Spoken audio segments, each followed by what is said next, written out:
Hello दोस्तों, स्वागत है आपका आप ही के अपने channel B R Uday classes पे। दोस्तों, आज के इस वीडियो के अंदर हम क्लास 10 संस्कृत के एकदम टॉप वाले 30 ऑब्जेक्टिव क्वेश्चन को करेंगे, यानी कि एकदम महत्वपूर्ण वाले 30 ऑब्जेक्टिव क्वेश्चन को करेंगे।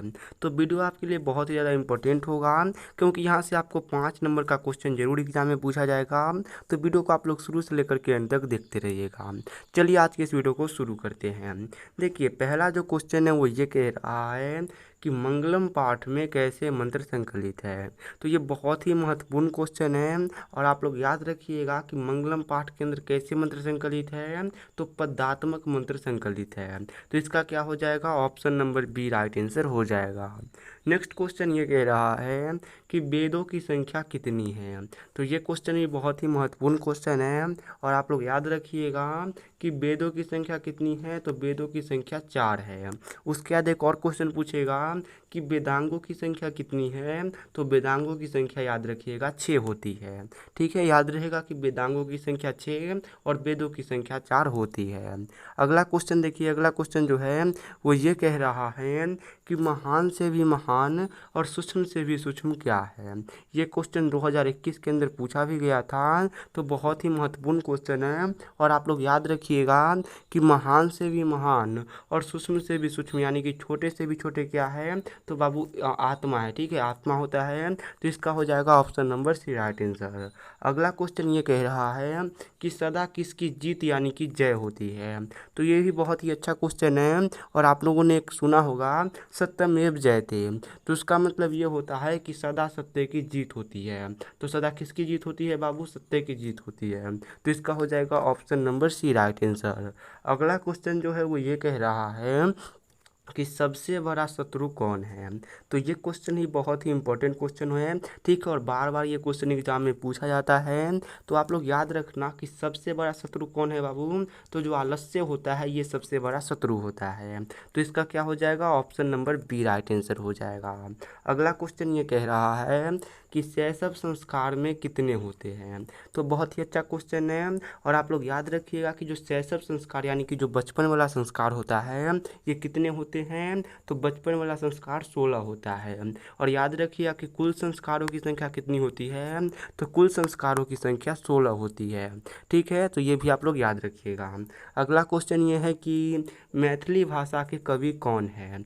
तो बहुत ही इंपॉर्टेंट क्वेश्चन है और आप लोग याद रखिएगा कि मैथिली कवि कौन है। तो मैथिली भाषा के कवि विद्यापति है। तो इसका क्या हो जाएगा, option number B right answer. उसके बाद आलस्य कथा के लेखक कौन है। तो आलस्य कथा के लेखक भी विद्यापति जी हैं। उसके बाद अगला क्वेश्चन कह रहा है 8 नंबर कि नर्क के कितने द्वार होते हैं। तो बाबू ये भी बहुत ही महत्वपूर्ण क्वेश्चन होता है और आप लोग याद रखिएगा कि नर्क के कुल मिलाकर के 3 द्वार होते हैं। कितने होते हैं, 3 द्वार होते हैं। तो इसका हो जाएगा option number C right answer. अगला क्वेश्चन ये कह रहा है कि अलस कथा के अंतर्गत मिथिला में मंत्री कौन थे। तो बहुत ही अच्छा क्वेश्चन है और आप लोग याद रखिएगा कि मिथिला में मंत्री कौन थे। तो मिथिला में मंत्री वीरेश्वर थे। अब वीरेश्वर कैसे थे, तो ये भी याद रखिएगा कि वीरेश्वर दानशील थे, यानी कि ये दान पुण्य करते रहते थे। अगला क्वेश्चन जो है वो ये कह रहा है कि यह संपूर्ण संसार किसके द्वारा अनुशासित है। तो बाबू ये क्वेश्चन भी बहुत ही महत्वपूर्ण क्वेश्चन है और आप लोग याद रखिएगा कि ये पूरा का पूरा जो संसार है ये किनके द्वारा अनुशासित रहता है। तो परमात्मा के द्वारा अनुशासित रहता है। और बाबू महान से भी महान कौन है, तो महान से भी महान आत्मा है। उसके बाद जो अगला क्वेश्चन है वो ये कह रहा है कि नदियाँ नाम और रूप को छोड़कर किसमें मिलती है। तो ये भी बहुत ही महत्वपूर्ण क्वेश्चन है और आप लोग याद रखिएगा कि नदियाँ नाम और रूप को छोड़ करके समुद्र में मिलती है। किस में मिलती है, समुद्र में मिलती है। उसके बाद इसी क्वेश्चन को घुमा करके ऐसे पूछेगा कि नदियाँ समुद्र में कैसे मिलती है।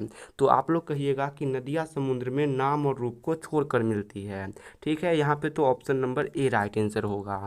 नेक्स्ट क्वेश्चन ये है कि ऋग्वेद में कितनी महिला ऋषिकाओं का वर्णन है। तो बहुत ही अच्छा क्वेश्चन है और आप लोग याद रखिएगा कि ऋग्वेद के अंतर्गत कुल मिलाकर के 24 महिला ऋषिकाओं का वर्णन है। तो इसका क्या हो जाएगा, ऑप्शन नंबर सी हो जाएगा। नेक्स्ट क्वेश्चन ये कह रहा है कि आलसशाला में आग कब लगाई गई थी। तो बाबू ये भी बहुत ही महत्वपूर्ण क्वेश्चन है और आप लोग याद रखिएगा कि आलसशाला में कब आग लगाई गई थी। तो जब सब सो रहे थे उस समय आलसशाला में आग लगाई गई थी। तो इसका क्या हो जाएगा, option number C right answer. और इसको आप लोग बहुत ही अच्छे तरीके से याद रखिएगा। अगला क्वेश्चन ये है कि भिक्खन टोला देखने कौन आया था। तो ये भी क्वेश्चन बहुत ही महत्वपूर्ण क्वेश्चन है और इसका आंसर क्या होगा। तो इसका आंसर होगा कि भिक्खन टोला कौन देखने आया था, तो अध्यापक यानी कि शिक्षक देखने आए थे। उसके बाद एक और क्वेश्चन पूछता है कि भिक्खन टोला किस प्रांत में है यानी कि किस राज्य में है। तो भिक्खन टोला अपने ही बिहार राज्य में है। ठीक है, ये भी आप लोग याद रखिएगा। अगला क्वेश्चन कह रहा है कि कुमुदी महोत्सव कब मनाया जाता था। तो बहुत ही अच्छा क्वेश्चन है और आप लोग याद रखिएगा कि कुमुदी महोत्सव कब मनाया जाता था। तो ये बाबू शरद ऋतु यानी कि जब ठंडा का दिन होता था तब मनाया जाता था। तो इसका क्या हो जाएगा, option number D right answer होगा। अगला क्वेश्चन ये है कि घर की शोभा कौन होती है। तो ये क्वेश्चन एक बहुत ही इंपॉर्टेंट क्वेश्चन है बाबू और ये क्वेश्चन बार बार एग्जाम में पूछा जाता है, साथ ही ये आसान क्वेश्चन है। तो आप लोग याद रखिएगा कि घर की शोभा कौन होती है, तो स्त्रीत होती है यानी कि महिलाएं होती है। तो इसका क्या हो जाएगा, option number B right answer हो जाएगा। अगला क्वेश्चन ये कह रहा है कि कर्मवीर कौन था। तो बहुत ही अच्छा क्वेश्चन है बाबू और आप लोग याद रखिएगा कि कर्मवीर कौन था। तो कर्मवीर राम परवेश राम था और राम परवेश राम कहाँ का निवासी था, तो भिक्खन टोला गांव का निवासी था। और ये भिक्खन टोला गांव किस राज्य में था, तो ये बिहार राज्य में था। ठीक है, इतना कुछ आप लोग याद रखिएगा।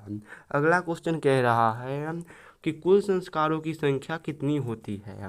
तो मैंने अभी आपको कुछ देर पहले ही बताया था कि कुल संस्कारों की संख्या कितनी होती है, तो 16 होती है। तो इसका क्या हो जाएगा, option number A right answer. उसके बाद एक और क्वेश्चन पूछेगा कि संस्कार कितने प्रकार के होते हैं। तो आप लोग याद रखिए कि ये कुल संस्कार 16 को हमने 5 अलग अलग प्रकार में बांट रखा है। तो संस्कार 5 प्रकार के होते हैं और कुल 16 होते हैं। ठीक है, उसके बाद नेक्स्ट क्वेश्चन ये कह रहा है कि आर्य समाज के संस्थापक कौन थे।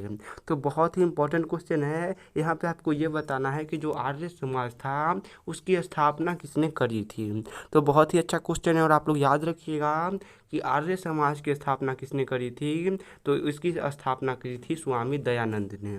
ठीक है, तो इसका क्या हो जाएगा, option number B right answer हो जाएगा। अगला क्वेश्चन ये है कि स्वामी दयानंद का जन्म कब हुआ था।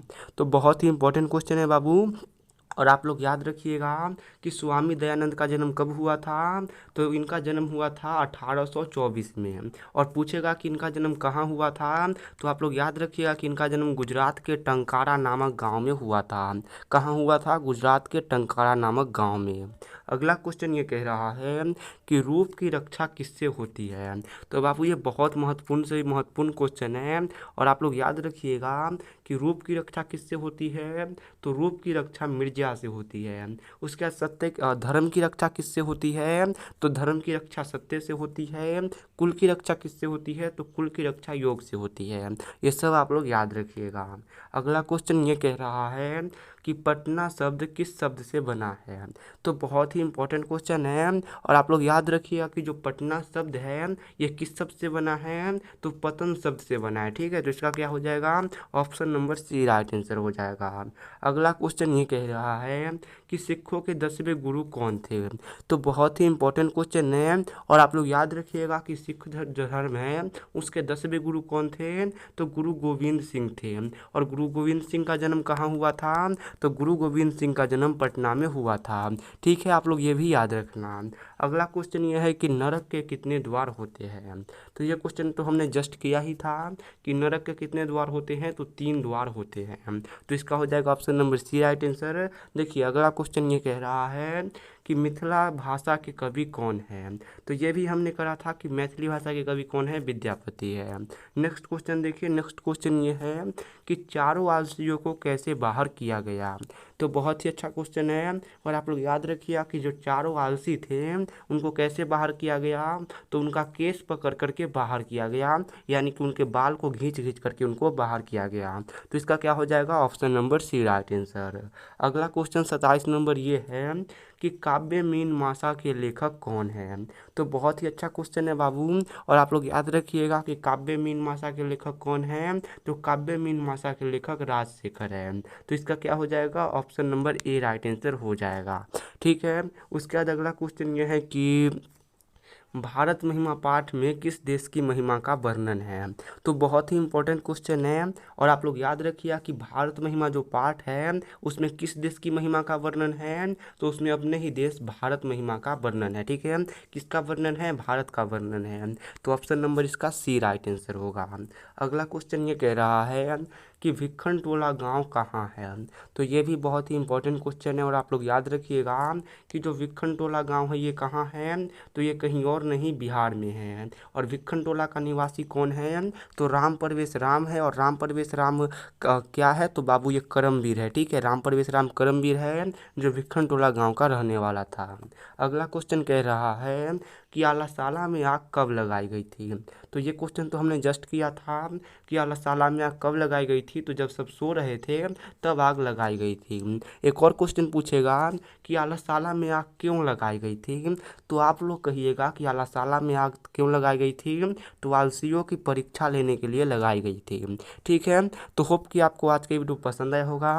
आज के इस वीडियो को हम लोग यहीं पे एंड करते हैं। अगर पसंद आया तो आप लोग इसे लाइक वगैरह कर दीजिएगा। मिलते हैं नेक्स्ट वीडियो में, तब तक के लिए बाय बाय।